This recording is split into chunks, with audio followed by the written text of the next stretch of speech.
Well, we had the right rev of speed, Jerry Bonkowski, talking about the All-Star race in Charlotte in NASCAR. Now I guess it's time to talk to someone who's really fine with equine. How's that? Teresa Genaro, Brooklyn Backstretch, the Preakness Stakes. It's going off. You're there at Pimlico as we speak, Teresa. And I wanted to, there's a race coming off. Forgive me, I don't have the website up right now. But I wanted to ask you, what's going on right there? What's the scene? Yeah, I am looking over the track from the press box balcony. It's a gorgeous day here, which is nice for a change for a Triple Crown race. There are quite a few people here, certainly not as many who will be here tomorrow. The third race is about to go off. They had an early post time today at about 11:30. It'll probably be a little bit of a late arriving crowd, and we've got a bunch of greatest stakes races later on today, starting at around 3 o'clock.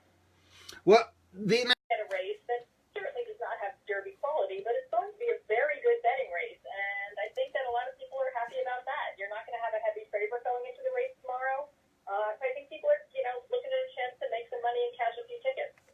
Now, I guess the favorite so far is Improbable, from what I'm reading. Why has he emerged as the favorite, Teresa?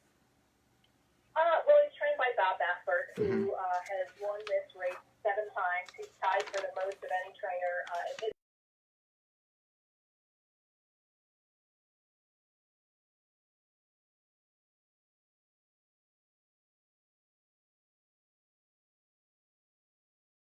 out last year with a win in the Grade 1 Los Alamitos Futurity. He got some nice breeding. He fights City Zip, although generally those horses tend to run a little shorter than this distance. But I think all of those things that are going to lean him towards favoritism tomorrow, but he's not going to be the sort of, maximum security favorite of being like for a Triple Crown race favorite. And that's the thing, the appeal, I think, of this race is that, if you did have the Derby winner in it and such, you figure, although maybe not with Country House because he's such a long shot, but you figured, okay, the odds wouldn't be there, that sort of thing. Couldn't really make any money. In fact, I've somewhat said that in the Derby race, listen to me, the Derby or the Triple Crown races, certainly not the Derby, but, maybe when it gets down to the Belmont, if you do have someone who has won the first 2 races, you're not going to get good odds on that favorite, and so maybe that's something and so this race does have an appeal. Let me ask you this. Is this, though, a race... Is this the end of the days for Pimlico? We've talked about this. It doesn't seem to have that good of a reputation. I mentioned something. Someone said, I was there 25 years ago. It was a dump. What's the future of Pimlico? I wish I knew. It is certainly in a precarious position, as it has been in history. The city government in Baltimore is a mess right now. The mayor just resigned. The city of Baltimore, and I believe the state of Maryland, would very much like to keep the Preakness at Pimlico, and in fact, they would have to pass a state law to move it. But the Stronach Group, who now owns Pimlico and Laurel Park, which is down a little closer to Washington, has said, outright that they are not interested in putting any money into upgrading Pimlico, and it needs it. I mean, it needs millions and millions and millions of dollars worth of work to upgrade it. So who knows? I would hate to see it leave here. It's a great old historic track. I think it's good for the city of Baltimore. But Laurel Park, Okay. which is about, 45 minutes or so south of here, kind of right between Baltimore and Washington, D.C., just off I-95. Now, I looked through the field here, and I guess, I think trainers, and, you mentioned the Bob Baffert horse. Maybe Wayne Lucas, it seems to me, I guess, ever since Deeds, Not Words was put in about 20 years ago to the Kentucky Derby, just so you'd have a horse in the Derby, that sort of thing. Maybe you wonder, does Wayne Lucas, is this horse really, should he be in the Preakness, that sort of thing? What are your thoughts on Market King? Well, he's going to be a deserving long shot. In 8 races, he's got just 1 win. But his owners paid $550,000 for him when he was a yearling, 2 years ago. So they obviously thought that he had some talent. His performance on the racetrack has definitely not lived up to that. But Lucas is right behind Baffert. Lucas has won this race 6 times. So I think you can't count him out. Now, I know, Kentucky Derby has the mint juleps and it has the celebrity, but there's, I guess, a little more of a feel of letting it all hang out in the Preakness Stakes. And I just wanted to say, what's the environment like there right now as you're in Baltimore, Maryland? What are you seeing right now that you wouldn't see outside of any other horse race? You are going to see a lot of people dressed in the colors of England. The winner of the Preakness tomorrow will win. Will have not a blanket of riches, but a blanket of black-eyed Susan. And the black-eyed Susan is the stakes race later this afternoon for 3-year-old fillies. We've got a lot of people in the yellow and black. They are sporting their hometown Maryland pride colors. Hometown Maryland. I remember when the Baltimore Colts marching band, I guess they're now the Baltimore Ravens marching band, but I mean, when there was not a Baltimore Colts, they would always appear at the Preakness and play, and that was actually something I always looked forward to seeing when I was watching the horse race and all that, because, yeah, I mean, I could think about football and, yeah, the tragedy. You mentioned maybe the race being taken away from Pimlico. I mean, yeah, you did start thinking about, boy, wasn't that a scummy move when the Colts left Baltimore and all that? Right. And so, yeah, that was actually one of the things that I always look for. Should we look for? Who do you like to win, or what are your possible long shots that could win? I know there are 12 horses. Is Market King one that maybe is worth a look-see? I've talked to some people who think so. He will probably not be on my ticket. A horse that's getting a lot of local notice is number 7, Always Mining. He was bred in Maryland, trained by a woman who has never had a horse run at this level before. The woman who bred the horse breathed only 1 or 2 is coming into this race on a 6-race win streak. And he won his last race to the minor stakes race by 11 lengths.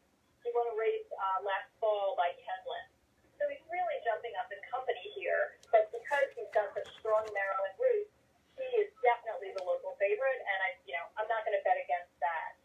Another horse I really like is the number 2, Bourbon War. Didn't make it into the Derby, just barely missed on points.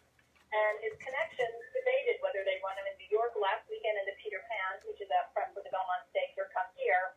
He's raced yet. He was in a really good race in the Kentucky Derby prep, the Fountain of Youth down in March, who was second there, behind Code of Honor, who ended up being third place second in the Derby.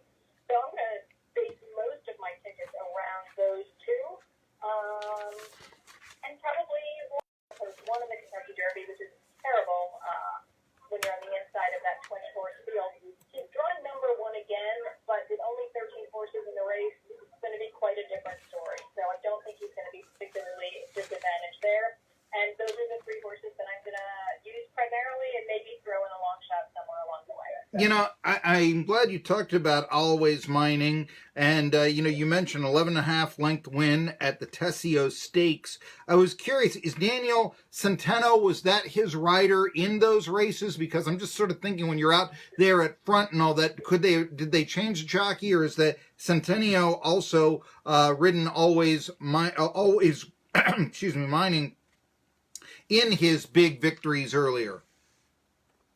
Interesting point. The horse at that point had 1 win. Since Centeno's been on him, he hasn't lost. There you go, 6-game winning streak. Yes, Centeno is definitely will be in the saddle tomorrow as well. Do you think the people around Maximum Security are whining too much? I do. I got that feeling myself. Our attention to 2 in federal court claiming that customers were robbed of the money that was bet on Maximum Security, which they put in maybe not the billions, but the millions. And they will be Gary West, who owns Maximum Security, will be on the NBC telecast tomorrow. I'm not sure exactly what time, but he will be featured. They'll be interviewing him, so it'll be really interesting to see what he has to say. Well, all right. Improbable may be the favorite. We just talked about Always Mining. Burr on a horse next to Dwayne Lucas on his horse. I know that was our horse racing writer at the Pittsburgh Post-Gazette. But who do you think? You mentioned guys that were in your ticket. Who do you think? What horse will be the winner at the Preakness Stakes? War of Will. War of Will. There you go. War of Will, ridden, let's see here, by Tyler Gaffaloni, Mark I'm sorry, forgive me for the name. Gaffleon? Gaffleon? You have to understand, I'm East Tennessee, so I'm trying to get this. We're not as you back right there. I tell you what, I always, But yes? also remember that he took the worst of it when maximum security came out. I mean, it's a miracle that War of Will didn't fall down.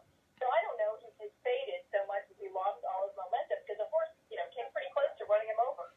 You know what? If he did win, and let's say he won, and I know that this is just a sort of an amateur term, but the Double Crown, boy, that would be a lot of people talking about this for that illegal ride. Maybe War of Will would have won, what you say, and maybe he would be a Triple Crown winner. Well, I think there's more drama and more storylines. I know people say that, oh, the Derby winner isn't in this race. It's lost something, horse racing. I think with all the storylines going around, I tend to think that this is a healthy Preakness and a healthy Triple Crown season, in my opinion, with all the storylines. You want people talking. Yeah, you want people talking. You don't want them ignoring. And there's a chance for more money this way. Tri-City Sports Now will tell you, former linebacker for the Vols has re-signed with his old pro team. I'll tell you who it is, Tri-City Sports Now.